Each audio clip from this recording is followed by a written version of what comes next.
Eh bien, bonsoir à toutes et à tous d'Athènes et de Thessalonique. Donc, dans le cadre de la préparation de nos jurés étudiants à la 3e édition du choix concours de la Grèce, nous sommes très heureux de vous retrouver ce soir pour notre 2e rencontre.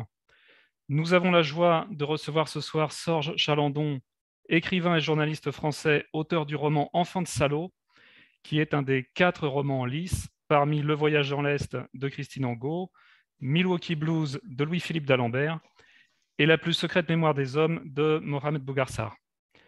Sorge Chalandon, merci d'avoir accepté notre invitation et d'être parmi nous ce soir. Afin d'animer la soirée de Thessalonique, Madame Caroline Geoffrey, directrice de l'École française de Thessalonique, et Fanny Fenroll, qui gérera les questions des étudiants sur les réseaux sociaux via Messenger. D'accord. Par parenthèse, je suis Vincent Lambert de l'Institut français d'Athènes. Bonjour Vincent. Enchanté. Et nous remercions bien entendu tous les professeurs qui, depuis le début, ont soutenu cet événement avec leurs jurés étudiants. Alors, je me permets de les citer: Christos Nikou et Charalabos Goussios de l'Université du Pirée, Eugénie Grammatikopoulou et Christos Grosdanis de l'Université Aristote de Thessalonique, Stéphanos Gravanis de l'Université Démocrite de Thrace, Dora Leondaridou, Ioanna Papaspiridou, Kostadina Pliaka de l'Université ouverte de Grèce, Eleni Tatsopoulou de l'Université nationale et capodistrienne d'Athènes, Anthula Rodoyani et Katerina Apostolopoulou de l'Université de Thessalie, Michel Politis de l'Université ionienne de Corfou, Maria Zubouli et Lambros Litouris de l'Université de Ioannina, et Céline Hubino de l'École française de Thessalonique. Alors, pour introduire plus en avant la rencontre, je passe la parole à Caroline Geoffrey. Merci Vincent. Donc, bonsoir Monsieur Chalandon, bonsoir à tous. Bonsoir. C'est impressionnant, hein. C'est impressionnant. Ouais. Bonsoir de Thessalonique. Donc, nous vous accueillons dans la médiathèque. J'ai à mes côtés la Benjamine des jurys, Johanna, qui est en classe de première à l'École française de Thessalonique. Monsieur Chalandon, c'est un véritable honneur de vous recevoir ce soir, par Zoom certes. Vous avez remporté de nombreux prix, parmi lesquels le prix Médicis pour une promesse en 2006, le prix Joseph Kessel en 2008 pour Mon traître, déjà la thématique du père, le prix Goncourt des lycéens en 2013 pour le 4e mur, le prix du style en 2015 pour encore Profession du père et énormément d'autres distinctions. Vous avez tout d'abord exercé le métier de journaliste avant de devenir écrivain. Vous avez d'ailleurs remporté le prix Albert Londres en 1988 pour vos reportages sur l'Irlande du Nord et sur le procès Barbie, thématique forte au cœur du dernier ouvrage dont nous allons parler en détail. Et vous avez d'ailleurs dit que vous étiez devenu journaliste pour que l'on cesse de vous mentir. Donc, votre dernier ouvrage, Enfant de Salaud, est paru le 18 août 2021 et cet ouvrage ne nous ment pas. Alors moi, je vais vous faire une confidence, je n'ai pas lâché votre livre. Moi, je vous ai suivi de la colonie d'Isieux au palais de justice de Lyon, pas uniquement parce que je suis lyonnaise. Je vous ai vu aussi avec votre grand-père, votre marraine, avec la pastille Vichy. Je vous ai vu avec votre père autour des pintes de bière. Comment définir cet ouvrage? Alors, le faire modestement, je vais tenter justement de m'y employer avec des racines étymologiques grecques. Alors, vous nous offrez, je pense, avec ce livre, Enfant de Salaud, une réelle authenticité. Je crois pour ma part que nous dépassons l'autobiographie, encore un mot grec, car votre lecteur est vraiment particulièrement saisi. Il ne vous quitte pas durant votre odyssée, encore un mot grec, vraisemblablement une odyssée cathartique, pourrait-on dire, durant ces histoires au pluriel, les histoires des victimes de Klaus Barbie, l'histoire singulière la vôtre, la quête de la construction de l'histoire de votre père et l'histoire avec un grand H, l'histoire majuscule, et tout ce qu'elle dit spécifiquement des destins individuels et collectifs. Bref, notre histoire. L'histoire est un mot grec, encore un autre, et l'histoire c'est une enquête, une connaissance acquise. Histoire, en fait, le mot vraiment racine, est devenu très vite synonyme de sagesse. Alors, en cette période extrêmement complexe pour notre humanité, ce soir, je suis intimement, particulièrement, sincèrement convaincue, Monsieur Chalandon, que votre histoire va éclairer la nôtre. Donc, je repasse la parole à Vincent. Merci. Je m'empresse de mon côté de la passer du coup aux représentants de nos jurés étudiants qui vont poser leurs questions à Sorge Chalandon, à commencer par Hélène Mitsakou de l'Université ouverte de Grèce. Bonsoir à tous. Ouais. Alors, je commence. Alors, la question porte sur le choix du titre du roman. Alors, pourquoi avez-vous décidé de donner ce titre à votre livre? Avez-vous eu des réactions de la part de votre éditeur? Si vous avez pensé à un autre titre, et si oui, lequel? Bonsoir. Donc, pourquoi ce titre? Parce que, donc, comme vous le savez, c'est la phrase que mon grand-père a prononcée et que ma grand-mère, qui était inquiète de voir mon grand-père en colère parce que je racontais sans cesse des histoires sur mon père, des histoires que mon père me racontait sur sa guerre. Et donc, les trois phrases qui m'ont bouleversé dans mon enfance et qui n'ont cessé de me bouleverser jusqu'à aujourd'hui, je vais avoir 70 ans et je m'en souviens encore, de la scène. Donc, la première phrase, c'est « Ton père était du mauvais côté pendant la guerre », alors que mon père m'avait dit qu'il était un résistant français.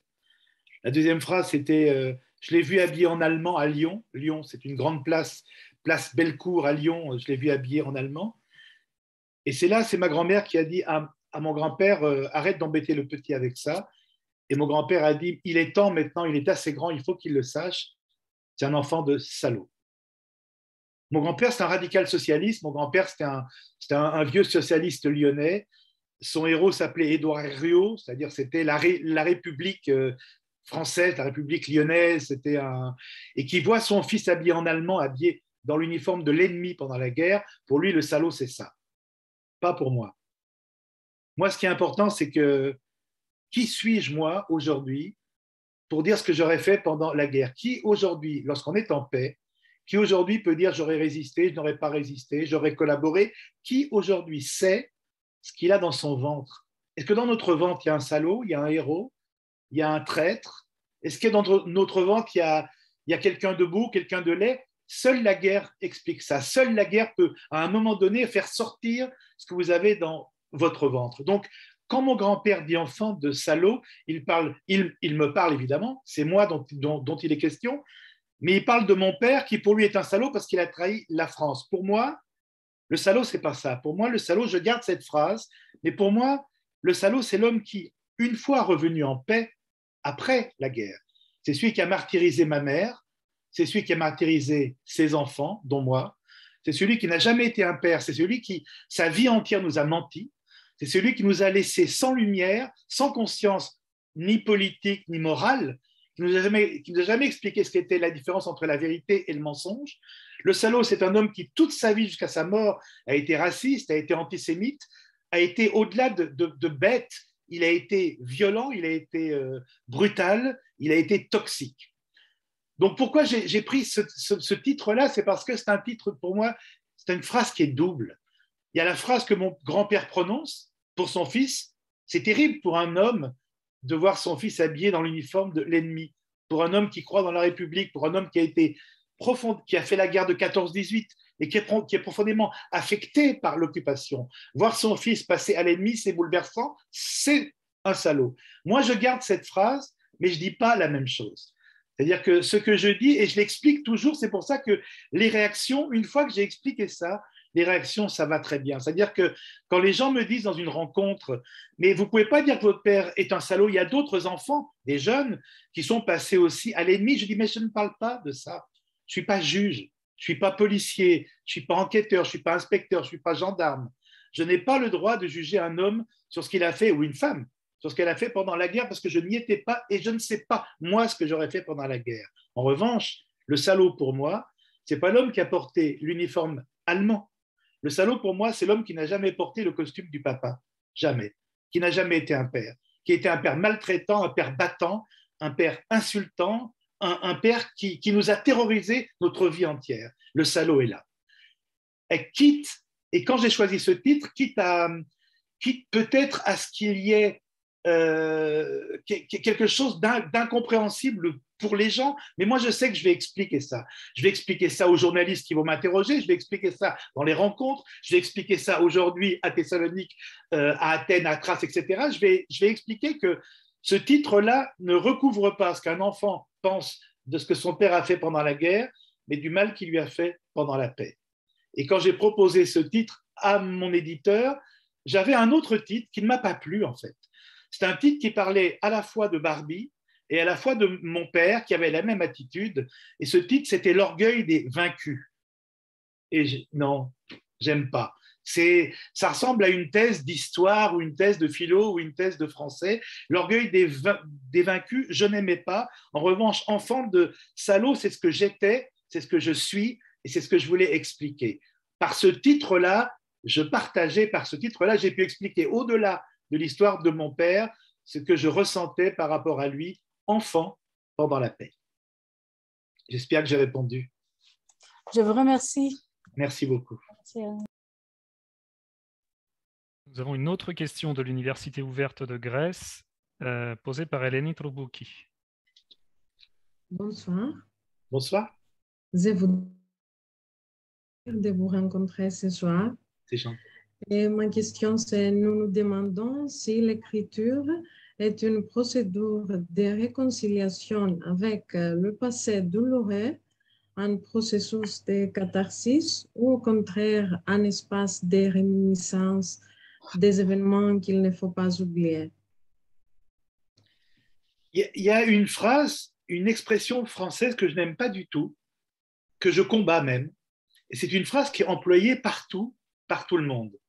La phrase, c'est « il faut tourner la page ». Moi, je ne tourne aucune page. Moi, les pages, je les écris, je les lis et je les garde ouvertes. Je n'écris jamais pour guérir, je n'écris jamais pour aller mieux. Moi, j'ai envie, je suis la somme de toutes les pages que je n'ai pas tournées.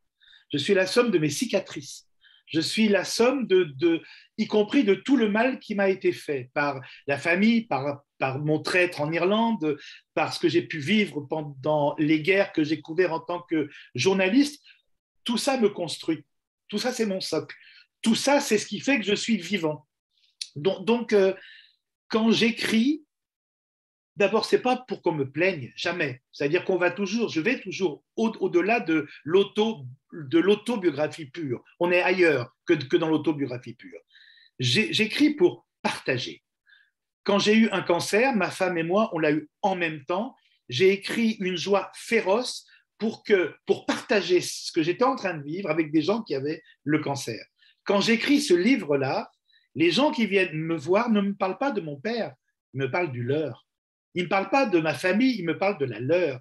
Ils me parlent de leur souffrance à eux. Ils me parlent des questions que eux ou que elles se posent sur leurs propres parents. Et c'est ça qui me bouleverse. Moi, quand j'écris un livre sur le mensonge, sur la trahison, sur ce père, sur la violence qu'un père peut faire à un enfant, je l'écris juste pour apporter une petite pierre à nos douleurs communes. Moi, ce qui m'intéresse, c'est que ce que j'ai vécu moi, alors il se trouve que l'histoire de ce père est tellement dingue, c'est-à-dire que personne dans l'histoire de la guerre, que ça soit en France, en Grèce, en Allemagne, a porté 5 uniformes en 4 ans. Ça n'existe pas. Mais au-delà de ça, moi, ce qui m'importe et ce qui m'intéresse, c'est que je retrouve des sœurs et des frères de douleur. Des gens qui, une fois leur père mort ou leur mère morte, n'ont pas les questions, n'ont pas les réponses aux questions qui se posaient. Qui es-tu, papa ? Qu'est-ce que tu as fait ? Qui es-tu, maman ? Qu'est-ce que tu as fait ? Pourquoi est-ce que tu ne m'as pas aimé comme il fallait ? Pourquoi tu ne m'as pas tout dit ? Pourquoi je ne sais pas d'où je viens ? Et quand j'écris ces livres-là, c'est pas pour aller mieux, c'est pour qu'ensemble, le lecteur et moi, on se pose les mêmes questions et qu'on avance ensemble et qu'on marche ensemble. En fait, moi, je porte un sac de pierre, un gros sac de pierre, et chacun de mes livres est une pierre que j'offre c'est un cadeau empoisonné, mais c'est une pierre que j'offre aux lecteurs. C'est un petit peu de mes interrogations, un petit peu de mon désarroi, un petit peu de ma souffrance, un petit peu de ma joie, un petit peu de ma colère, un petit peu de ma haine parfois. Mais en tout cas, ces sacs de pierres-là, je les partage. Et ce sac de pierre, je le garde. Le jour où j'aurai déposé mon sac de pierre, je serai mort. Je ne peux pas guérir des enfants d'Isieux. Je ne peux pas guérir de la déportation. Je ne peux pas guérir de l'occupation de la France. Je ne veux pas guérir de ça. Ma fille, j'ai une fille, genre j'ai 3 filles, mais il y en a une, je l'ai appelée Mélinée.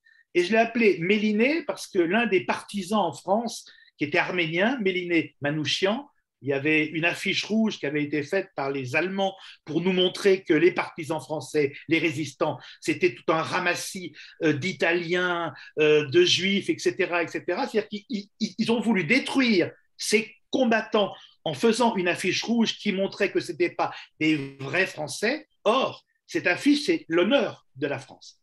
Et le chef s'appelait Missak Manouchian, sa femme s'appelait Mélinée, qui, elle, n'est pas morte, elle n'a pas été exécutée, tous ont été exécutés, mais j'ai appelé moi ma fille Mélinée parce que je veux que ces gens vivent en moi et c'est important pour moi que se passer ces choses, je ne veux pas tourner la page, mais dire que chaque fois que je parle avec des gens que l'on parle, surtout en ce moment, que reviennent le racisme, l'antisémitisme, toutes ces choses-là, et quand j'en parle avec des gens, ils me disent « Oh là là, on ne peut pas parler d'autre chose ». Non, non. Moi, j'ai un copain j'ai un pote juif qui est très drôle, qui est communiste, qui n'est absolument pas croyant, rien du tout. Il est juste juif parce qu'on fait de lui un juif. Il dit, moi, je serai juif tant qu'il y aura un seul antisémite. Le jour où il n'y a plus d'antisémite, je m'en fous, je ne suis plus juif. Mais l'antisémite me fait juif. Et moi, tout ça, quand j'écris, je veux que ça reste, je veux que ça demeure. Et quand j'écris Les enfants d'Isieux, je ne veux pas guérir d'eux. Ce sont mes enfants. Et je veux ces enfants-là les partager avec ceux qui ne savent pas. Parce que quand je réfléchis, quand j'en reparle ici, mes filles, Barbie, ben c'est une poupée. C'est une poupée américaine, c'est la poupée Barbie. Et donc, il a fallu que je leur explique qui était Klaus Barbie. Lorsqu'on parle des enfants d'Isieux, même en France, on ne se souvient plus. Même quand on parle de l'occupation, on ne se souvient plus. Et à l'heure où des gens commencent à nous dire « Est-ce que vous êtes sûr que tout ça a existé ?» Il faut que ces gens-là, ils prennent des livres comme ça dans la gueule. Et ça, pour moi, c'est pour ça que je fais ça. Je fais ça pour me battre, pas pour guérir. Je vous remercie. Merci à vous. Une nouvelle question de l'Université ouverte de Grèce posée par Iliana Bassanou. Monsieur Salandon, Bonjour. Bonjour. En lisant votre roman, nous sommes confrontés à une recherche presque obsédante. Oui. Est-ce qu'à travers ces romans qui finalement lient la vérité historique, celle des crimes commis par Klaus Barbie, et la vérité personnelle, celle d'un père mythomane, vous essayez de redéfinir la notion même de la vérité? C'est intéressant parce qu'en fait, un père et une mère, comme l'école, comme l'éducation, devraient enseigner la vérité à leur enfant. Et moi, non. C'est-à-dire que moi, à aucun moment, on ne m'a enseigné la vérité. Donc moi, je me suis sauvé de chez moi, sauvé. J'ai pris un sac, j'ai pris un peu d'argent à mes parents d'ailleurs. Je me suis enfui, j'ai pris le train, je suis allé à Paris, je me suis sauvé, j'ai vécu dans la rue pendant 1 an, juste parce que je n'en pouvais plus. Et je pense que mes parents mon père avait un droit de vie et de mort sur moi. Je parle souvent de ça à des gens, mais ils ne savent pas très bien ce que c'est. Parlons de Thésée et du Minotaure. J'avais l'impression d'être dans le labyrinthe, menacé par un Minotaure. Et ça, c'était... Et ce Minotaure-là, ce labyrinthe-là, cette famille-là, ne m'ont jamais expliqué ce qu'était la vérité, le vrai du faux, jamais. J'ai vécu dans un monde où tout était tellement faux que quand je suis ressorti de là, il a fallu non seulement que je sache ce qu'était la vérité, mais que j'apprenne le concept même de vérité. Et c'est pour ça que je suis devenu journaliste. C'est-à-dire qu'il y a des mauvais journalistes, hein. Il y en a que je déteste, que je ne supporte pas, mais théoriquement, moi, je suis devenu journaliste dans un journal qui s'appelle Libération. J'étais à la création du journal Libération en 1973 parce que je voulais comprendre et parce que je voulais savoir. Et parce que pour moi, la vérité, c'était quelque chose qui me mentait et qui me manquait. Donc, on m'a menti avec la vérité ma vie entière et la vérité m'a manqué. Et donc, tout ce qui concourait, tout ce qui me permettait à moi de savoir le vrai, je me suis mis à travailler dessus. C'est pour ça que j'ai été notamment correspondant de guerre pendant plus de 20 ans. J'ai été en Afghanistan, j'ai été dans la guerre du Liban que j'ai couvert de 82 à 87. J'ai été en Somalie, j'ai fait toute la guerre Iran-Irak, etc. Et c'est pas que j'aime les guerres, c'est que je voulais la vérité sur la guerre. Et cette vérité-là, il fallait que j'aille la chercher tout le temps. À force d'avoir été élevé dans le mensonge, il me fallait impérativement retrouver la racine de la vérité partout. Donc, quand j'écris un roman, certains ont dit que le roman, c'était le mentir vrai. C'est une phrase qui est extrêmement étrange, le mentir vrai. Mais en tout cas, quand j'écris un roman, c'est pour raconter la vérité autrement. Même si dans certains livres, dans un livre, je suis luthier, dans un autre livre, je suis restaurateur de tableaux du 19e siècle. Dans un autre livre encore, je suis metteur en scène de théâtre et je veux monter Antigone de Jean Anouilh au Liban. Je prends des masques de théâtre pour raconter la vérité, une vérité que je n'ai pas pu raconter autrement et qui m'importe absolument. Le problème que j'ai, et ça c'est un problème il faut que je grandisse un peu, y compris dans ma tête, c'est que le mensonge m'est tellement insupportable, me ramène tellement à l'enfance que des fois je n'accepte même pas que l'une de mes filles mente, alors que lorsqu'on est petit, on invente des choses, etc. Mais ça me blesse, ça ne devrait pas.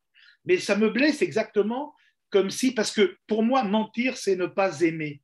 Lorsqu'un père ment à son enfant, c'est qu'il ne l'aime pas. Et j'ai l'impression que lorsqu'un enfant mentait à son père, c'est qu'il ne l'aimait pas non plus. Donc il faut que je réapprenne la vérité. Ça y est, je crois que c'est fait. Mais il faut aussi que je redonne, notamment à mes enfants, c'est important, le droit au mensonge, c'est-à-dire le droit à la rêverie, le droit à leur propre vie à elles.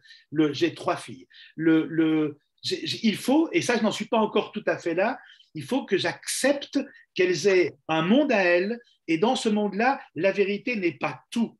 Et le mensonge ou la dissimulation, ou le petit pas de côté, ou une poésie bizarre, c'est-à-dire que quand elle était petite, ma fille, une fois, je lui ai demandé ce qu'elle avait mangé à la cantine, elle m'a dit des œufs en chocolat. C'était pas vrai. Et moi, ça m'a mis en colère parce que c'était pas vrai. Mais j'aurais dû accepter les œufs en chocolat parce qu'elle avait envie d'œufs en chocolat, on était proche de Pâques, mais juste le fait qu'elle me dise ça, je me disais, c'est mon père encore qui est en face de moi, alors que non, c'était ma fille. Et donc, il a fallu que je réapprenne ce qu'était la vérité, et il a fallu que j'apprenne aussi que le mensonge pouvait être quelque chose d'admissible, y compris lorsqu'on avait été élevé sans vérité sa vie entière. Voilà. Merci beaucoup. Merci à vous. Alors, on va aller du côté de l'université ionienne avec une question d'Assiminia Velenza. Bonsoir à tous. Bonsoir, Monsieur Saladin. Alors, la question que nous voudrions vous poser est la suivante. Pensez-vous que la découverte de la vérité a été une libération à la fois pour vous de la trahison de votre père et pour lui du poids des mensonges qu'il vous a raconté pendant tant d'années? Alors, c'est une libération parce que maintenant je sais ce qu'il a fait. J'ai eu très peur. Quand j'ai eu son dossier en main, avant de commencer à le lire, j'ai eu peur de 2 choses. La première, c'est que mon père est dénoncé des partisans, des résistants ou des juifs. J'ai eu peur qu'il ait fait le travail de la Gestapo en France et que c'est pour ça qu'il avait été emprisonné. La deuxième chose qui m'a fait peur, c'est qu'il était ce qu'on appelait un gestapiste français, c'est-à-dire il y a des Français qui sont rentrés dans la Gestapo et qui en profitaient pour piller, pour voler, pour tuer, pour assassiner, etc. Et moi, j'ai eu peur d'être le fils de cet enfant, le fils de ce père-là. Quand je me suis trouvé devant son dossier, je me suis rendu compte qu'en fait, ce n'était pas un homme qui avait fait la guerre, c'était un enfant qui avait joué à la guerre. Comme on joue aux cow-boys ou aux Indiens lorsqu'on est un petit aux États-Unis ou en France, on jouait encore on joue plus aux cow-boys et aux Indiens. Maintenant, c'est Musclor, c'est je sais pas quoi, mais c'est fini. Et je me suis aperçu que, en fait, c'est un enfant, c'est un gamin qui a joué à la guerre, chaque fois en changeant d'uniforme, un peu fou, chaque fois en désertant des uniformes dans lesquels il était, il a trompé la mort. Mais il n'a pas été le salaud, le vrai salaud, au sens que mon grand-père disait, que je pensais. Il a fait des choses immondes. C'est vrai qu'il a été dans l'armée allemande, il a été habillé en allemand, pire encore. Il était dans le NSKK, qui est un groupe de transport allemand, et notamment, il a été dans les transports allemands en Pologne en 1943. Et on sait ce que ça veut dire, les trains qui étaient en Pologne en 1943. Il a été là. Mais quelques semaines après, il était partisan français avec l'uniforme des partisans, avec le brassard bleu, blanc, rouge, et il a combattu les Allemands. C'est-à-dire qu'il a combattu les gens avec qui il était quelques semaines auparavant. C'est fou, c'est dingue, mais ça me déstabilise, ça me rend perplexe. Je trouve ça complètement bizarre, mais je n'arrive pas à le haïr. C'est-à-dire qu'il me fait pitié, il me fait de la peine. Je n'aime pas ce qu'il est, mais je suis soulagé de savoir que mon père, c'était ça. C'est-à-dire que ce n'était pas le grand résistant qu'il m'avait dit, d'accord.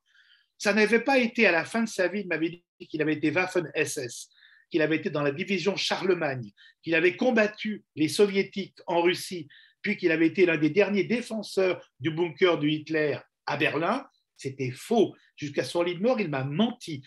Tout ça, ça m'a soulagé de voir que, en fait, cet enfant n'a jamais été digne d'être mon père. Jamais. En fait, mon père était un enfant qui a joué à la guerre. Mon père était un enfant qui n'a jamais su être père.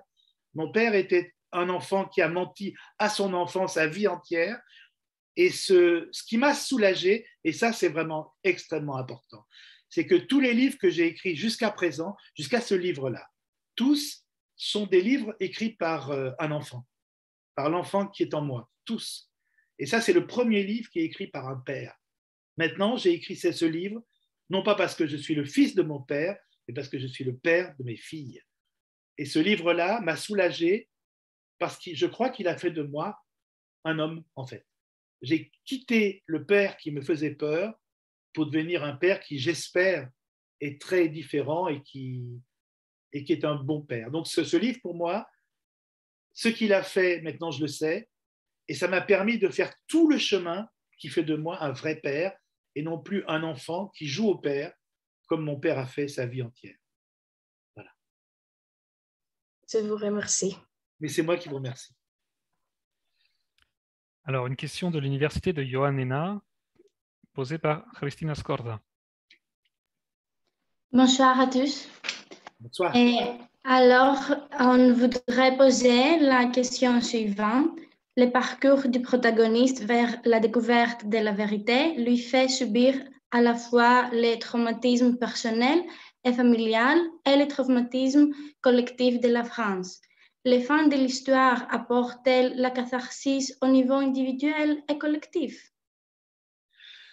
Alors, c'est très particulier parce que, comme vous le savez, puisque vous avez lu le livre, dans le roman, mon père meurt en 1987. C'est un roman. Mon père est mort en vrai en 2014 dans un hôpital psychiatrique, comme on dit en France, chez les fous. Moi, ce que je voulais, c'est étrange, hein, parce que moi, ce qu'on m'a dit, c'est que je ne fais pas le procès de mon père, jamais, à aucun moment. Je ne suis pas un juge. J'essaie de comprendre comme j'ai essayé de comprendre ce qu'était un traître, j'ai écrit deux livres sur l'Irlande, où un ami combattant irlandais était un traître à son pays. J'ai fait 2 livres sur lui, il a été exécuté en avril 2006. J'ai écrit 2 livres, non pas pour condamner le traître, mais pour comprendre comment est-ce qu'on devient traître, pourquoi est-ce qu'on devient traître, et pour essayer de comprendre comment on fait pour devenir traître. Un matin, on se réveille traître. Pourquoi? Et là, c'est la même chose. C'est-à-dire que moi, ce qui m'intéressait, c'est d'essayer d'aller jusqu'au bout, pas le juger, mais de comprendre comment est-ce que mon père a pu devenir ce qu'il est devenu. Et j'ai décidé, parce qu'on m'a dit que c'était un livre d'amour, en fait. C'est étrange. On m'a dit que c'était un livre d'amour, et ce qui est vrai, c'est que je lui offre une mort, je le libère dans le roman. Je lui offre une mort digne. Je lui offre le droit de mourir dignement. Je lui offre le droit de me mentir jusqu'au bout. Je lui offre le droit de ne pas me dire la vérité. Donc, je lui offre le droit de... Je le libère de tout ce qu'il ne m'a pas dit. Donc, moi, je ne veux pas que le roman soit catharsis vis-à-vis de moi, mais s'il avait pu le lire, s'il était encore en vie, il aurait vu quoi en fait? Il aurait vu un fils qui, sa vie entière, s'est posé la question de qui es-tu, papa? Qu'est-ce que tu as fait, papa? D'où je viens, papa? Qui n'a jamais eu cette réponse de son vivant. Donc, qui a mis en scène tout ça pour pouvoir le confronter encore vivant en 87, pour lui dire maintenant, papa, je sais, et qui, parce que je le confronte, je sais que ça va être extrêmement douloureux, extrêmement violent pour lui comme pour moi. Je sais aussi que je veux le confronter au moment du procès Barbie pour que les 2 histoires, la grande histoire et la petite histoire de mon père, s'affrontent comme ça. Je veux que le bourreau de Lyon, que Klaus Barbie, le chef de la Gestapo de Lyon, qui est jugé dans cette cour d'assises à Lyon, avec mon père, qui a été à un moment donné une petite partie de la machine de guerre nazie, mais il l'a été, puisqu'il avait le même uniforme que Klaus Barbie. Mon père est dans la salle. Je trouve ça incroyable que ces 2 hommes, en 87, soient dans la même salle à Lyon, et tous les 2 nient. Barbie dit « je m'appelle Klaus Altmann », il nie s'appeler Klaus Barbie. Mon père dit qu'il n'a jamais été ce qu'on l'accuse d'avoir été. Et je trouve ça absolument incroyable que ces 2 hommes soient sous le même toit, qu'ils ne se connaissent pas, mais que moi je sais après qu'ils étaient là tous les 2. Il y avait 2 nazis qui étaient dans cette cour d'assises de Lyon. Quand je sais ça, moi, et quand j'écris ce roman-là, j'ai envie quand même, alors après, moi je suis son fils, j'ai envie quand même qu'il s'en sorte par le haut. Donc, je vais vous dire quelque chose que je n'ai jamais dit en fait. Hein, j'ai jamais même pas dit à mon éditeur parce que j'ai pas eu envie. Dans la première version de mon roman, à la fin, c'est moi qui le tue. Je le jetais à l'eau. Je le poussais à l'eau à la fin, et donc il commençait à se noyer. Il revenait sur la rive, je le repoussais et je le tuais en fait.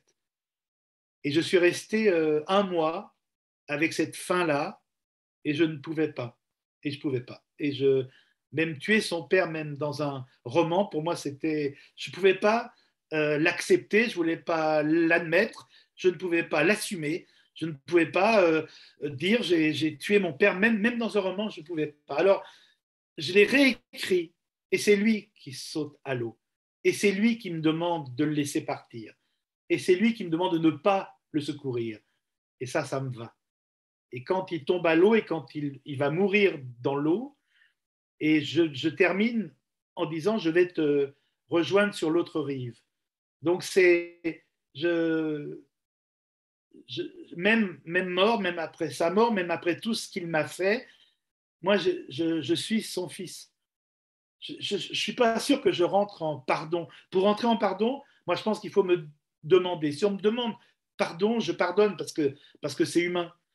Mais il ne m'a pas demandé pardon, mais moi, au-delà, par-delà la mort, par-delà tout, je reste son fils et j'ai envie, quand je pense à lui maintenant, souvent, je le vois dans les eaux noires du fleuve, de la Saône, partir doucement comme ça, et je lui souhaite bonne chance comme si ça avait été vrai. Donc j'ai écrit ça parce que je l'aimais et pour qu'il l'entende peut-être, où qu'il soit. Voilà. Merci beaucoup. Merci à vous. Alors, la prochaine question nous vient de l'Université du Pirée. Elle est posée par Hélène Carabini. Bonsoir. Je suis trop contente de vous rencontrer. C'est gentil.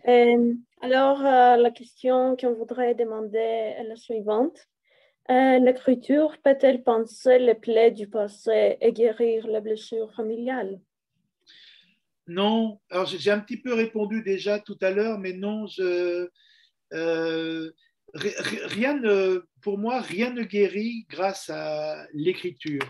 L'écriture me permet de relire la blessure, de mettre des mots sur la blessure, de mettre des mots sur une traîtrise, de mettre des mots sur une douleur, c'est-à-dire que j'ai trop de choses qui sont dans mon ventre, dans ma tête, dans mon cœur, comme ça, qui font mal. Les mettre en mots, c'est pas que ça les guérit, mais ça les met en ordre. J'ai l'impression que presque ça s'apaise. Mais il n'est pas question pour moi d'oublier les blessures, de ne pas oublier les douleurs. Je veux pas oublier ça. Je l'ai dit, je le répète. Quand j'écris, c'est pour prendre un peu de champ par rapport à la douleur. C'est-à-dire que quand je relis ce livre-là, par exemple, avant de le rendre à mon éditeur, le fait de l'avoir écrit, je suis presque, je ne suis pas étranger, mais je suis très proche de la personne qui est le narrateur, mais je me sens moins un narrateur que s'il ne l'avait pas mis par écrit. Mettre par écrit, c'est comme lorsqu'on a une douleur immense, qu'on sort dehors et qu'on hurle très fort. On hurle très fort et ça va un petit peu mieux. C'est-à-dire que quand de temps en temps, moi je connais des gens qui hurlent tout seuls, qui sont dans la forêt et qui hurlent pour que ça aille mieux, ils tremblent, ils hurlent, ils pleurent. C'est comme si je hurlais, je pleurais, je tremblais. Voilà. Mais la douleur, elle reste là. Et je ne veux pas qu'elle s'en aille. Mais en tout cas, j'ai hurlé l'écriture, j'ai pleuré en écrivant, j'ai soupiré en écrivant, j'ai mal dormi, j'ai pas mangé, j'ai tremblé, mais ça y est, c'est fait. C'est-à-dire que moi, en écrivant ce livre, j'ai écrit un livre qui s'appelle Profession du père, où j'explique que mon père s'inventait plein de professions lorsque j'étais son fils. Et ce livre-là, c'est ma profession de fils. J'ai fait exactement ce que j'ai attendu de lui, c'est-à-dire de mettre les choses comme ça, écrites sur la table, au clair, et comme ça, je peux les lire et je peux les faire lire. Je peux les faire lire à ma famille, je peux les faire lire à mes filles, je peux leur dire, voilà, les filles, je viens de là. Et le fait, chaque douleur étant devenue un mot, chaque larme étant devenue une phrase, après, j'ai plus envie de pleurer, quoi. J'ai plus envie de pleurer parce que j'ai pleuré. Justement, dans ce livre-là, il y a une phrase que m'avait dit un ami journaliste. Un jour, j'étais dans un camp palestinien à Sabra et Shatila, massacré par les chrétiens libanais, les Qatarais. Et j'étais dans ce camp et j'étais tellement bouleversé que j'étais assis contre un mur et je pleurais au lieu d'écrire. Et mon ami journaliste s'approche de moi et me dit, Sorge, il faut que tu apprennes à changer tes larmes en encre. Et quand j'ai écrit, en fait, je change mes larmes en encre. Et c'est ça que je fais. Merci. Merci à vous. Alors, de l'Université Aristote de Thessalonique, une question posée par Sofia Sarisava. Bonsoir à tous, mon cher monsieur Chalandon. Sophia. Est-ce que vous m'entendez bien? Alors, votre roman est centré sur la même chose et les fabulations de votre père. Alors, quel rôle a joué sa mythomanie dans votre décision de devenir journaliste et écrivain? Alors, j'espère que je ne suis pas simplement le produit. C'est-à-dire que j'espère que je ne suis pas devenu journaliste et écrivain parce qu'il racontait des belles histoires, donc écrivain, parce qu'il mentait toujours, donc journaliste pour connaître la vérité. J'espère, mais il y a sûrement ça quand même. C'est-à-dire que si mon père avait été un bel instituteur ou un beau professeur d'école, qu'il m'ait enseigné la philosophie ou les mathématiques, peut-être que j'aurais eu très envie de faire de la philosophie ou des mathématiques, je ne sais pas. Ce que je sais, en tout cas, c'est que c'est à cause de ces mensonges que j'ai été touché par la vérité. C'est parce qu'il a menti sa vie entière que moi, partout, j'ai cherché la vérité tout le temps. Et pour moi, être journaliste, c'était un moyen de connaître la vérité. C'est-à-dire, aujourd'hui encore, je le dis pas très fort parce que j'ai ma famille qui est pas très loin, mais j'aimerais être en Ukraine. J'aimerais être en Ukraine pour voir moi-même ce qui s'y passe, pour comprendre moi-même ce qui s'y passe. Ce que j'entends à la télévision, à la radio, ça ne me suffit pas. Ce que je lis dans les journaux, ça ne me suffit pas. Pour moi, une grande partie de la vérité, c'est ce que moi j'ai pu voir, ce que j'ai pu entendre, ce que j'ai pu éprouver. Est-ce que cette vérité-là, j'ai envie de la savoir parce que mon père était un menteur? Je ne crois pas. Je crois que je suis sorti de la famille en voulant connaître le monde. J'étais dans une famille sans musique, sans livres. Il n'y avait que la télévision. Il y avait une seule chaîne à la télévision. Il n'y avait pas de musique, il n'y avait pas de livre, il n'y avait pas de théâtre, il n'y avait pas de cinéma, il n'y avait rien du tout. Donc c'est une famille sans culture.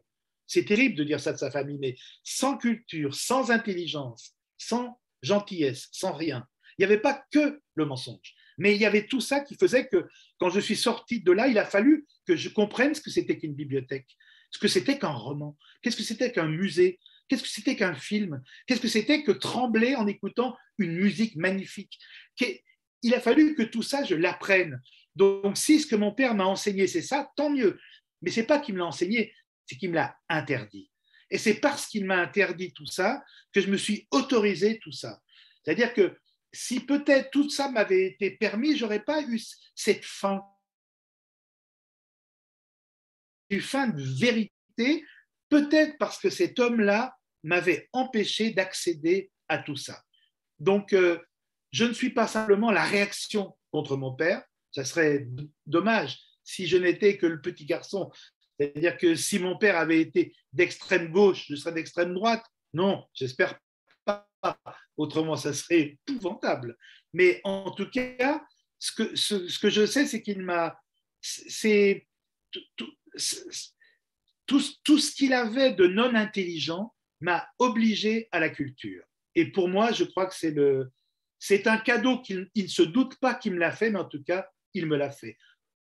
Pas pour ne pas être comme lui, mais pour sortir de ce monde qui est tout petit, qui est étroit, pour sortir du labyrinthe et pour aller voir ce qu'il y avait à l'extérieur. Voilà, j'aimerais être Thésée sans avoir tué le Minotaure.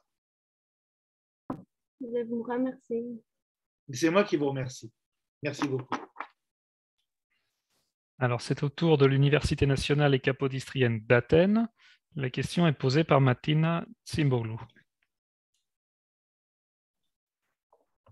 Bonjour. On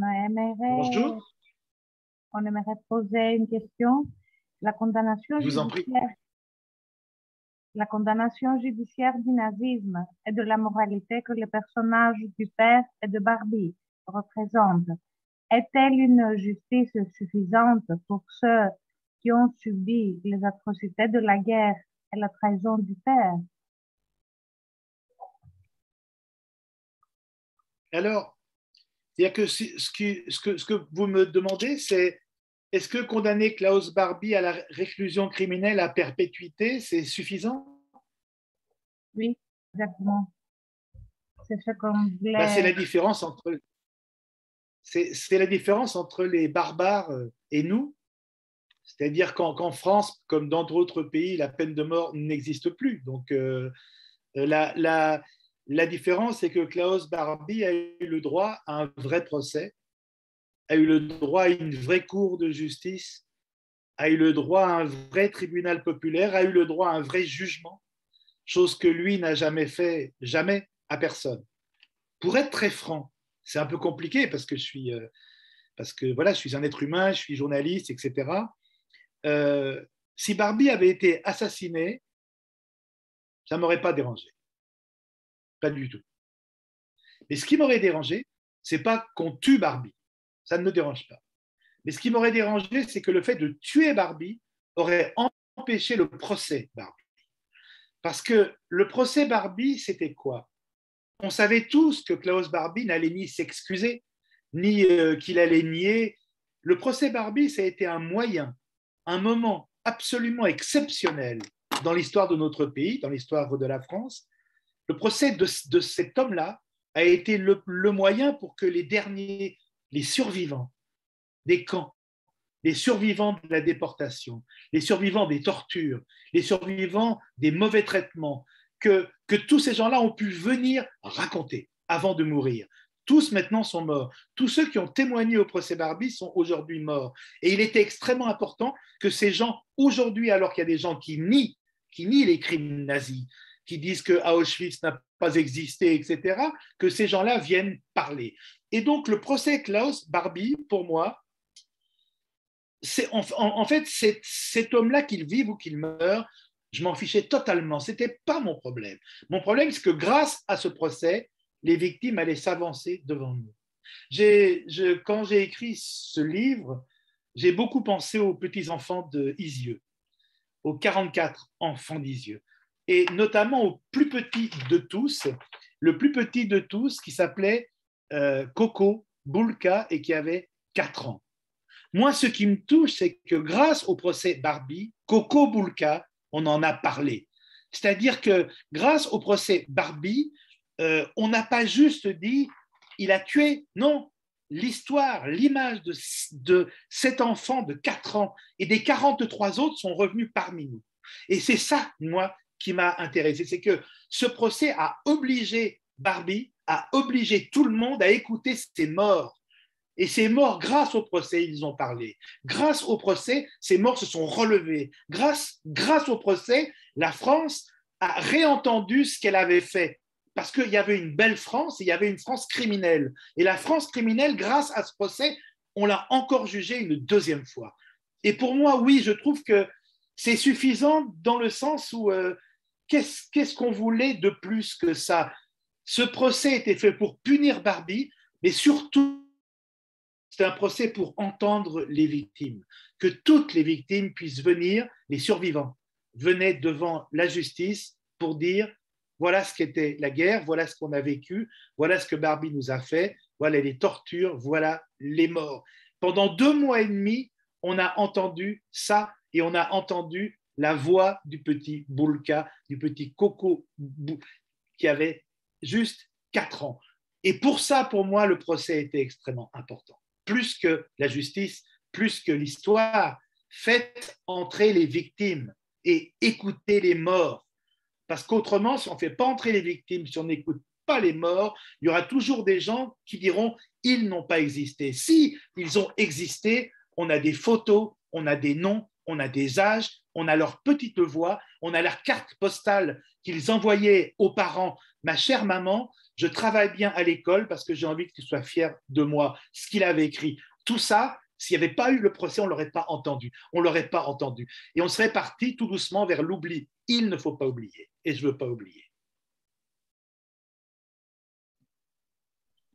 Je vous remercie. Merci, madame. Alors, la prochaine question est posée par Nicolas Papageorgiou de l'Université de Thessalie.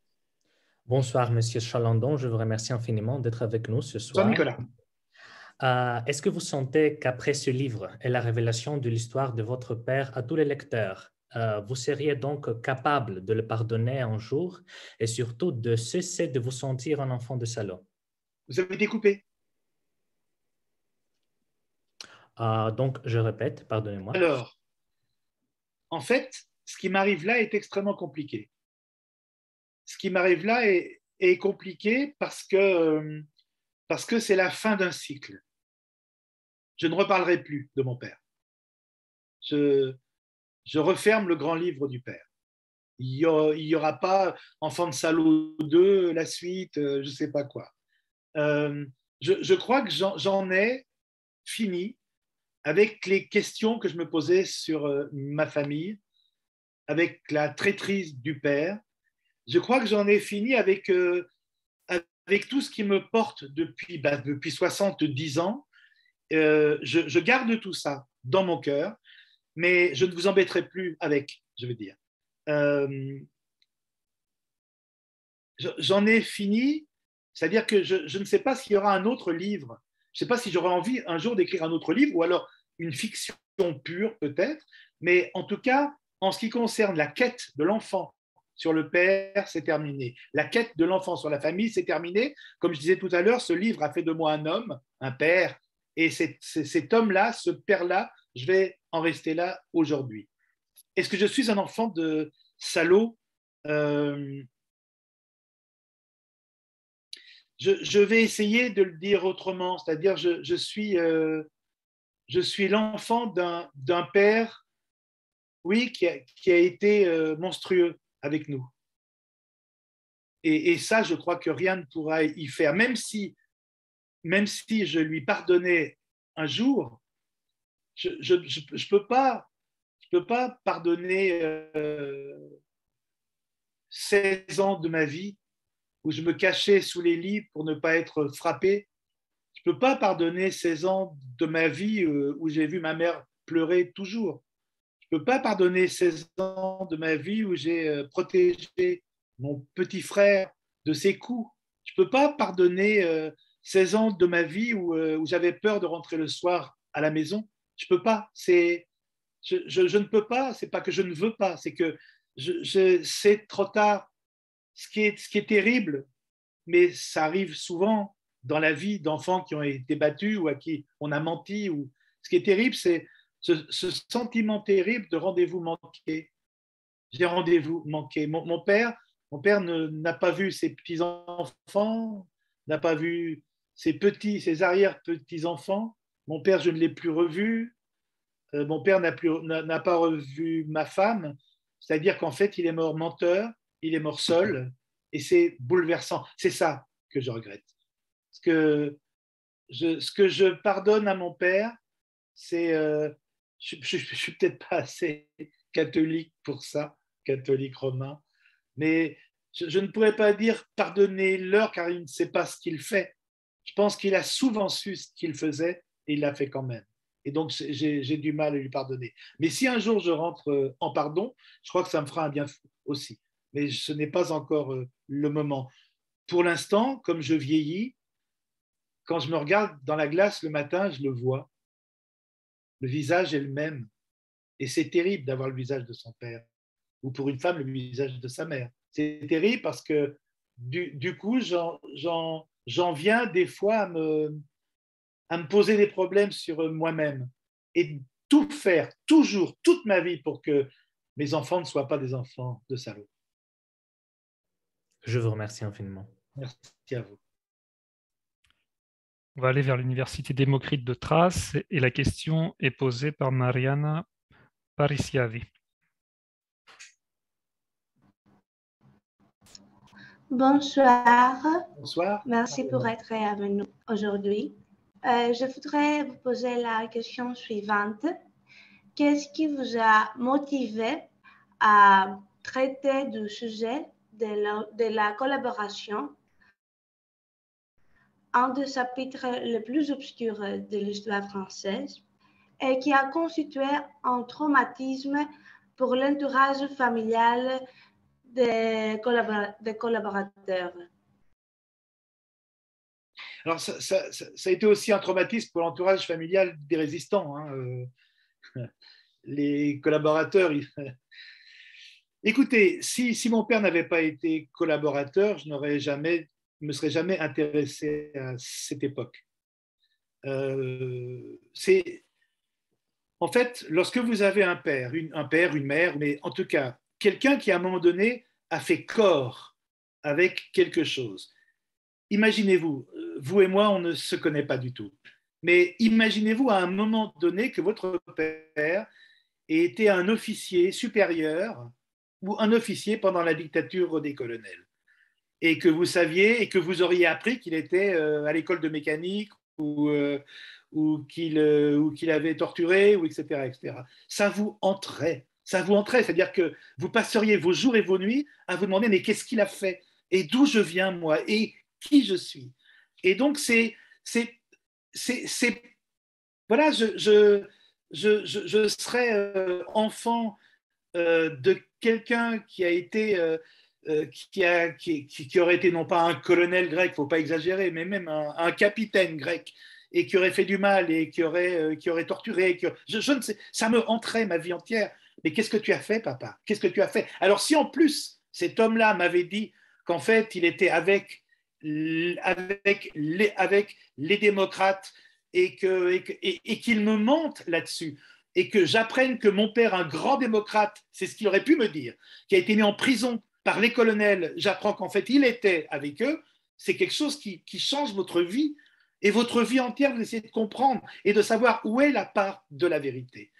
Donc moi, je ne me suis pas intéressé à l'époque parce que c'était l'époque, je me suis intéressé à l'époque parce que mon père en était partie prenante.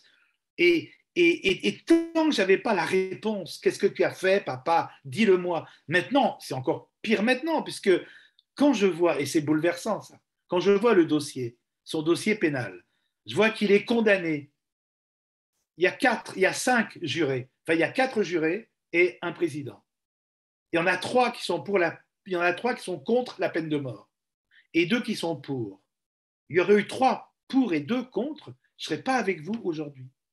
C'est-à-dire que c'est incroyable à mon âge d'apprendre que c'est grâce à la justice française, grâce à 3 jurés français qui ont dit non à la peine de mort, que je suis en train de vous parler aujourd'hui en Grèce.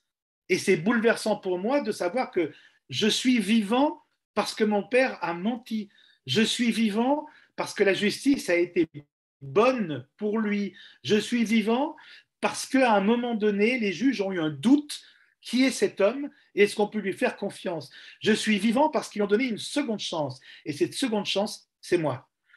Et bien, si on ne s'intéresse pas à ça lorsqu'on est un jeune homme ou une jeune femme, je ne vois pas à quoi est-ce qu'on s'intéresserait. Donc moi, je me suis intéressé à ça ma vie entière parce que ma vie entière, je me suis posé la question d'où est-ce que tu viens? D'où est-ce que tu viens? Et cette question-là, j'aurais été... voilà, j'aurais été grec, j'aurais été au Chili, j'aurais été allemand, ça aurait été la même chose. Qu'est-ce que tu as fait pendant la guerre, papa? Et c'est extrêmement bouleversant de ne pas savoir. Et quand on sait, tout d'un coup, il y a quelque chose qui s'ouvre et quelque chose qui fait. Après, on se détermine, on a honte ou pas, on est en colère ou pas, mais au moins on sait. Et au moins, je peux regarder dans la glace le matin, je peux regarder l'image de mon père en face, si je puis dire. Merci. Merci. J'espère que j'ai répondu à votre question. Alors, c'est à l'école française de Thessalonique de conclure ce premier tour de questions. Et c'est Johanna Sintas qui va la poser. Bonsoir, Monsieur Chalandon. Bonsoir. J'aimerais tout d'abord vous dire que pour moi, c'est vraiment un honneur de vous rencontrer et de pouvoir vous poser notre question. C'est gentil. C'était un peu exagéré, mais c'est gentil. Alors, votre roman est remarquablement structuré, mais comment avez-vous fait pour construire cette mise en abîme entre sincérité et réalisme historique qui constitue toute la force de votre roman? Je n'ai pas entendu le début de la question. Apparemment, j'ai une connexion qui est instable. Alors, excusez-moi, je répète. Votre roman est remarquablement structuré, mais comment avez-vous fait pour construire cette mise en abîme entre sincérité et réalisme historique qui constitue toute la force de votre roman? D'abord, ce que je dois vous dire, c'est que je ne pouvais pas faire un roman que sur mon père. Mon père m'intéresse moi, mais il n'intéresse personne. Même s'il a porté 5 uniformes en 4 ans, même s'il a eu une guerre incroyable, je ne pouvais pas revenir juste avec l'histoire de Jean Chalandon, père de Sorge Chalandon. Ça ne m'intéresse pas. En revanche, comme mon père a assisté vraiment au procès Klaus Barbie, il était vraiment dans la salle avec moi. Tout ce que je raconte lors de ce procès, son attitude, la façon qu'il a de se comporter, de sourire quand les déportés viennent parler de la déportation, tout ça est vrai. Et donc, quand j'ai eu entre les mains son dossier judiciaire, je me suis dit que je ne pouvais pas faire quelque chose que sur lui. En revanche, parce qu'à Lyon, en 87, il y a eu cette confrontation invisible et inconnue et secrète entre ces deux hommes, Klaus Barbie et mon père, qui étaient dans la même salle. J'allais me servir de mon père pour parler d'Isieux, pour parler du procès. Ce n'est pas un livre sur mon père, c'est un livre évidemment sur la recherche d'un fils qui recherche ce que son père a fait, mais bien au-delà. Moi, ce que je voulais, même après sa mort, même au-delà de sa mort, je voulais que face à mon père, qui a joué un rôle dans la collaboration, je voulais qu'il y ait les enfants d'Isieux qui soient là. Je voulais que ce procès soit là. Je voulais que ce procès l'empêche de marcher, le bloque. Je voulais que je voulais impérativement que ce qu'avaient vécu les gens sous Klaus Barbie, que tous ces gens-là, que mon père ait des comptes à rendre. Ce n'est pas un procès, mais je voulais que Albert Boulka soit face à lui et lui dise « explique-toi et explique-moi pourquoi est-ce que les tiens, vous m'avez envoyé à la mort ». Donc là, cette construction est venue très vite. Je me suis dit, je ne vais pas toucher à l'histoire de mon père, je ne vais pas rajouter un uniforme ou en enlever un, ce n'est pas intéressant. Je ne vais pas toucher à Klaus Barbie et au procès, c'est sacré. Chaque phrase a été prononcée pendant le procès. Mais ce que je peux faire, c'est faire s'entrechoquer les deux. Et donc, quand il y a écrit roman sur le livre, la seule partie qui est romanesque, en fait, c'est la date. C'est-à-dire que je me suis imaginé, quand j'ai eu le dossier en main, qu'est-ce qui se serait passé si ce dossier, je l'avais eu en 1987 ? Qu'est-ce qui serait passé si, quand on entre au procès Barbie, mon père et moi, je sais ce qu'il a fait. Et comment est-ce qu'il aurait réagi si je lui avais dit « je sais ce que tu as fait pendant la guerre ». Et c'est ça le roman. Le roman, c'est juste la temporalité. Et donc, comme je savais que j'allais mettre face à mon père, face à ce qu'il avait fait, que j'allais mettre notamment Coco Boulka, 4 ans, en face de lui, je savais que j'allais construire ça comme ça, faire des allers-retours entre la grande histoire et la petite, minuscule histoire de mon père. Mais je voulais que chaque fois, mon père soit dans la grande histoire et soit confronté à la petite histoire aussi, à la sienne. Et moi, je ne suis que... Moi, je suis comme un spectateur qui assiste au dévoilement de la vérité et qui assiste aussi à un procès, parce que le seul procès de ce livre, c'est le procès Klaus Barbie. Mon père, je ne le juge pas. Mon père, je me tue à lui répéter la même phrase, dis-moi la vérité, c'est tout. Et s'il ne me la dit pas, tant pis, c'est ce qu'il a fait. Il est parti avec ses mensonges. Mais cette mise en abîme était obligatoire pour faire de ce livre un roman. Faire un récit sur mon père, aucun intérêt.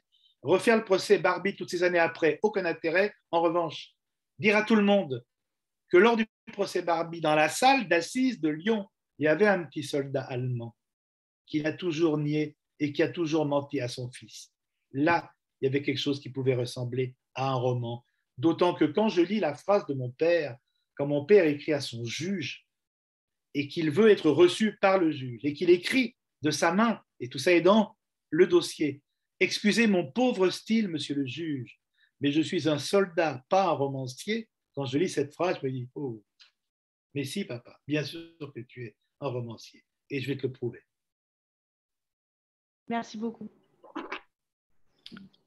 Alors, il est possible de poser des questions via le chat et nous en avons une alors qui sort un petit peu du contexte de l'ouvrage, une question de Spiros Sovili. Je vous en prie. Il vous demande « Que pensez-vous de l'Europe »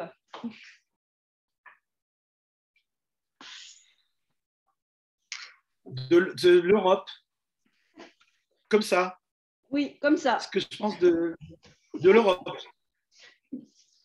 C'est une question qui est je ne sais pas, moi, je vais y répondre, mais alors, je veux dire une chose. moi, je suis un citoyen français. Je suis journaliste, d'accord. Je suis romancier, d'accord. Mais je trouve que je n'ai aucune autorité à disserter sur des sujets larges comme ça. C'est-à-dire qu'on demande parfois à un artiste ce qu'il pense de telle ou telle chose, ou etc. etc. Moi, j'ai mis du temps à être européen, en fait. J'ai mis du temps à être européen, pas parce que j'avais peur. Enfin, moi j'ai toujours été pour une Europe sociale, pour une Europe des peuples, pour une Europe des ouvriers, pour une Europe des artisans, pour une Europe des simples gens. J'avais peur qu'on ait une Europe des banques, qu'on ait une Europe des patrons. C'est un peu ce qu'on a. Et j'avoue que ça me rend malheureux. Mais pour moi, ma belle Europe, c'est l'Europe des peuples. Ça serait, voilà, enfin, moi, ça ne me déplaît pas quand ma fille pourrait faire des études en Grèce, en Allemagne. Ça me déplaît pas. Donc, si l'Europe est un élargissement social de ce que je vis chez moi, ça me va très bien. Si l'Europe, c'est une oppression multipliée par le nombre de pays européens, ça ne me va pas du tout. Donc, le problème, c'est quelle Europe on parle? Est-ce que c'est l'Union européenne? Est-ce que c'est la carte de l'Europe? Est-ce que c'est... Moi, je suis un fou de l'Irlande. J'adore l'Irlande. Et un jour, j'ai posé cette question parce que j'étais plutôt anti-européen au départ, comme ça, parce que j'avais peur que ça me vole à moi, ça me vole une frontière, que ça m'oblige, et d'ailleurs ça m'oblige à ce que certains fromages français soient interdits parce que l'Europe est contre, des choses qui me paraissent complètement folles. Enfin voilà. Et un jour, donc, je faisais une interview de la présidente de la République irlandaise, une femme qui s'appelait Mary Robinson. Et je faisais une interview en lui demandant véritablement, mais pourquoi êtes-vous pour l'Europe? Pourquoi êtes-vous tellement pour l'Europe? Et ce qu'elle m'a répondu m'a convaincu. Elle m'a dit, je vous en supplie, ne nous laissez pas seuls avec les Anglais. Et j'ai trouvé ça tellement joli. C'est-à-dire que brusquement, je me suis rendu compte, c'est comme si un Grec disait, je vous en supplie, ne me laissez pas seul avec les Turcs, quoi. Et je trouve ça, ou un Kurde, ne me laissez... Tout d'un coup, je me dis, si l'Europe, c'est un moyen de ne pas laisser les Irlandais seuls avec les Anglais, je prends. Donc, je suis pour une Europe plutôt sociale, plutôt politique, et plutôt... moi ce qui me touche, c'est l'Europe des mineurs, l'Europe des pêcheurs, c'est l'Europe des simples gens. L'Europe technocrate me dégoûte, comme la France technocrate me dégoûte aussi. Je suis désolé, je suis un peu brutal, mais voilà. Je rêve, hein, mais si je ne rêve pas à mon âge, je suis mort. Alors, on a une deuxième question.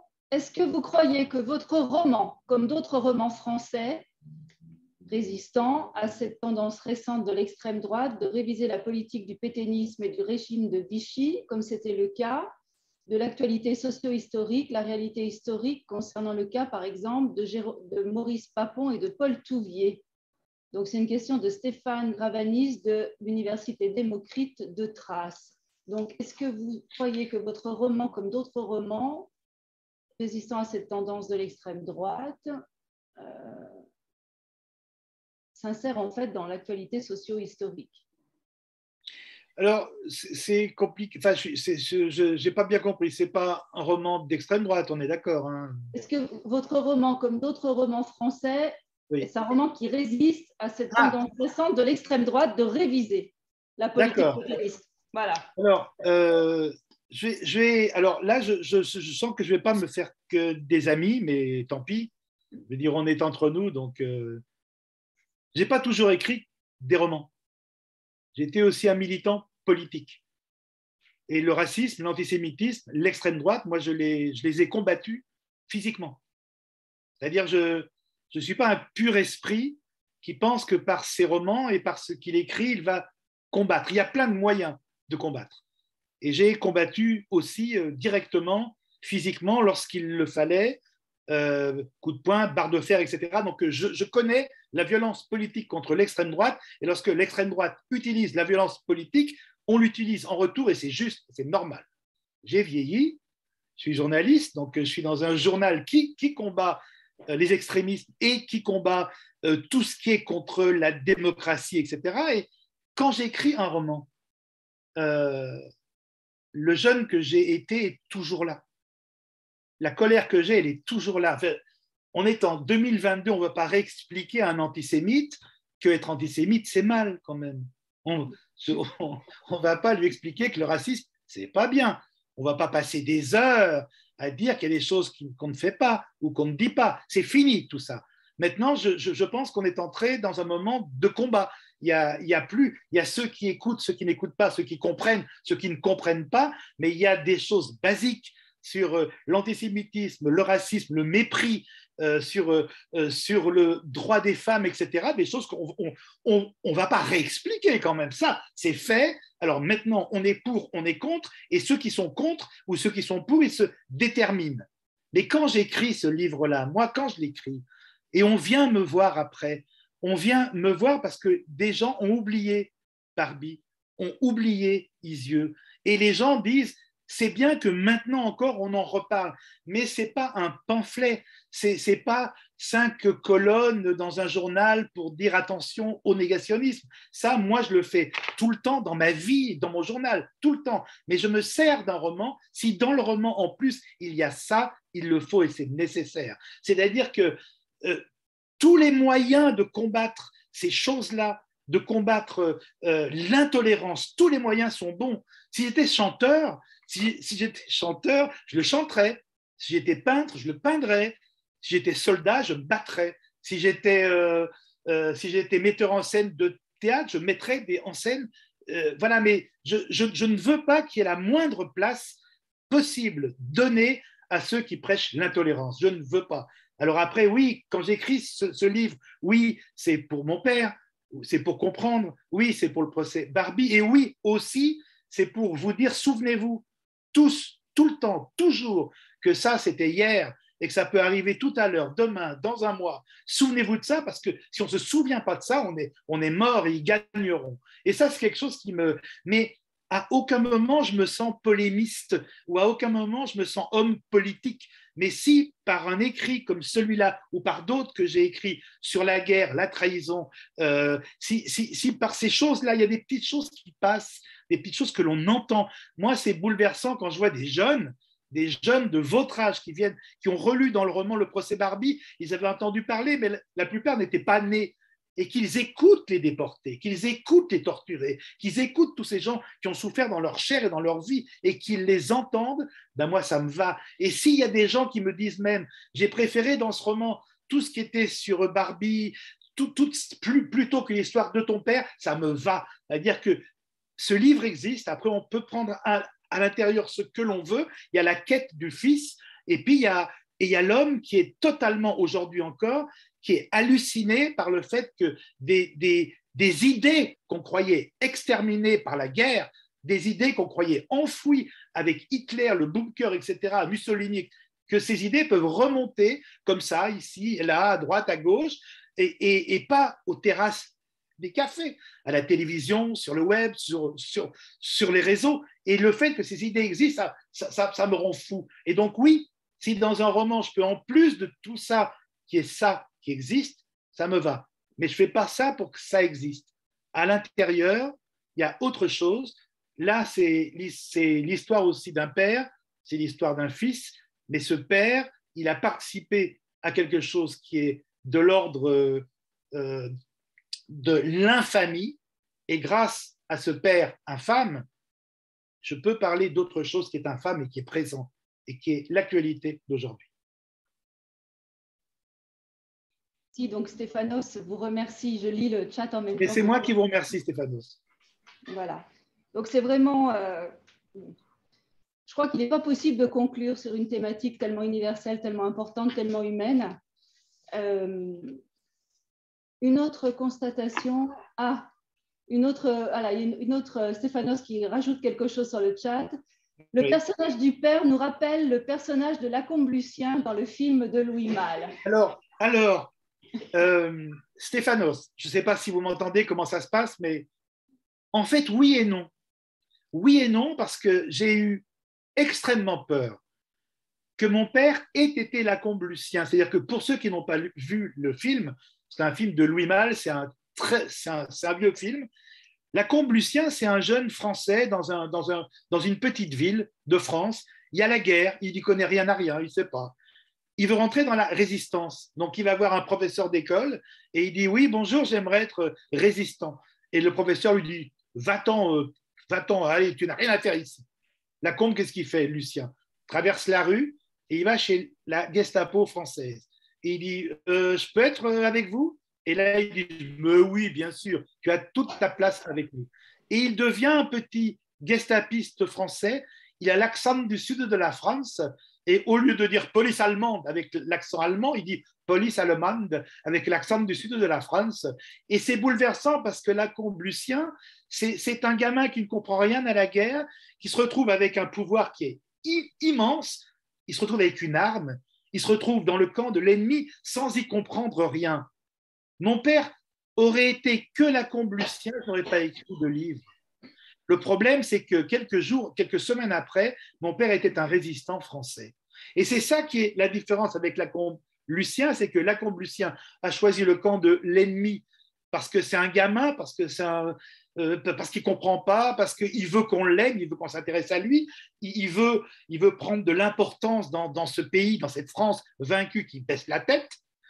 Et tandis que mon père, lui, il a été Lacombe Lucien et d'autres choses à la fois. Et je trouve ce qui est incroyable, c'est que le jeune qui joue Lacombe Lucien, le vrai, son nom, je ne m'en souviens pas, le jeune acteur, eh bien, il a fait comme Lacombe Lucien.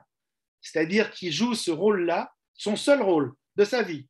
Et il devient acteur, et il s'achète une voiture de sport rouge, et il meurt tout de suite dans un accident de voiture. C'est-à-dire, le jeune acteur a eu cette vie un petit peu de, tout d'un coup, Lacombe Lucien, il devient acteur, il s'achète une voiture et il meurt. Et donc, c'est terrifiant de voir que l'acteur lui-même a eu un peu la vie qu'il incarne, c'est-à-dire être pris par quelque chose et être brûlé comme un papillon se ferait brûler les ailes.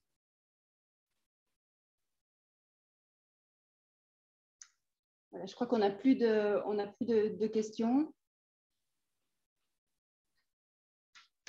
Alors, comme je le disais, c'est très... Voilà, il y a toujours des gens qui tirent au sort la carte la plus difficile. Et bon, il faut conclure. Et là, franchement, c'est toujours quelque chose de très, très difficile. Donc, peut-être en préambule sur toutes ces thématiques, on a parlé d'Isieux, on a parlé de la vérité, on a parlé du procès Barbie, on a parlé de l'importance de la mémoire, on a parlé d'une résilience permanente, on a même parlé de l'Europe. Et on est aujourd'hui le 15 mars 2022. Le 15 mars 1943 partait de Thessalonique, partait de la gare, qui n'est pas très loin d'ici, le premier convoi pour Auschwitz-Birkenau. Il y en a eu d'autres jusqu'au 19 août 1943 et voilà. Et la communauté juive de Thessalonique a été décimée. Donc, on a parlé de Thésée également. On a parlé. Et attendez, juste un mot. Dans l'un de mes romans qui s'appelle Le Quatrième mur, que vous avez devant vous, je crois, je parle de Samuel Akonis, qui est un juif de Thessalonique. Absolument. Tout à fait. Donc, vous l'avez compris, je pense. Thésée aussi, oui. Thésée aussi. Votre livre a vraiment ému tous nos participants, nous a spécifiquement touchés. Parce que cette mémoire, nous la vivons au quotidien dans une ville profondément marquée, parce que nous sommes dans un contexte humain, européen, international, tout ce que l'on veut, extrêmement compliqué, qui ne peut qu'interpeller l'humain dans son essence personnelle et dans son histoire. En fait, moi, j'ai trouvé que dans cet ouvrage, il y a un moment, vous décrivez une scène, vous êtes dans la cuisine avec votre grand-père et votre marraine, et c'est le moment où votre marraine essaye d'empêcher le grand-père de dire le mot. Et elle lui dit mais arrête donc avec ça, en gros tu ne vas pas lui dire, tu ne vas pas oser prononcer ces mots qui font le titre de l'ouvrage. Et à un moment donné il lui dit si justement je vais lui dire, c'est un enfant de salaud et il faut qu'il le sache. Et votre vie est posée quasiment tout de suite et vous écrivez c'était en 1962 et j'avais 10 ans. Et à partir de là Donc, on voit très bien à quel point l'histoire, votre histoire, nos histoires, toutes les histoires, comme je l'ai dit en préambule, se construisent, se co-construisent, s'imbriquent, se répondent les unes aux autres, résonnent entre elles. Et effectivement, Enfant de salaud, c'est l'histoire d'un double rendez-vous, d'un rendez-vous manqué, comme nous l'avons vu, et c'est un rendez-vous manqué aussi bien d'un fils avec son père que des victimes de Barbie avec leur bourreau, puisque Barbie a passé son temps, quand il était là, et il n'a pas reparu la deuxième journée, à dire nicht zu sagen, je n'avais absolument rien à dire, ou qu'il n'était pas coupable. C'était systématique dans les minutes que l'on peut lire et que l'on peut voir au sein de la déportation de Lyon de ce procès Barbie. Et finalement, c'est un problème aussi d'uniforme. On a parlé de 5 uniformes, on a parlé de costumes. Et à un moment donné, quand vous écrivez, tu m'aurais avoué tout ça le soir en confident secret. Peut-être n'aurais-je pas compris, mais tu m'aurais parlé enfin. Enfin, tu te serais débarrassé de ces oripeaux militaires et tu aurais endossé un bel habit d'homme, un costume de père. Donc, en fait, Monsieur Chalandon, grâce à vous, ce soir, par ce livre, et pas que ce soir, et pas par que ce livre, en fait, c'est comme si le 4e mur entre toutes les histoires personnelles était tombé. Cette façade imaginaire, comme vous la décrivez. C'est très joli, c'est vrai.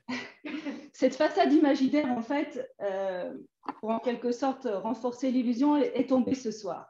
Alors, je ne sais pas si vous connaissez particulièrement la ville de Thessalonique. J'y suis allé, mais je ne connais pas particulièrement. Donc, sachez que nous serions vraiment ravis de faire avec vous des visites qui, vous le savez, sont extrêmement fortes sur ce site.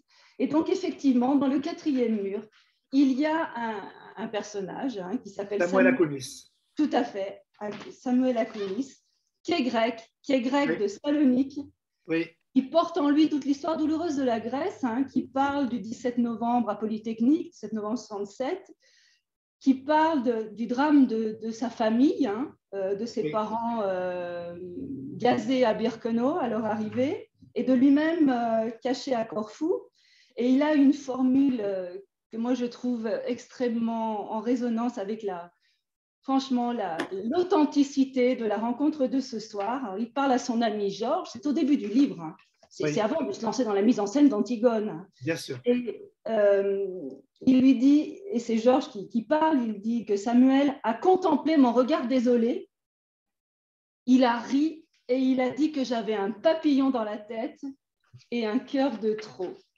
Donc je trouve vraiment que nous sommes dans le cœur de la chance que nous avons eue d'échanger avec vous ce soir. Et pour la petite histoire des papillons, nous travaillons beaucoup sur la mémoire. J'ai la chance d'avoir une équipe totalement investie, une équipe d'élèves qui me porte et d'enseignants également. Et donc, chaque année, nous avons une opération mémoire autour de ces dates majeures de Thessalonique.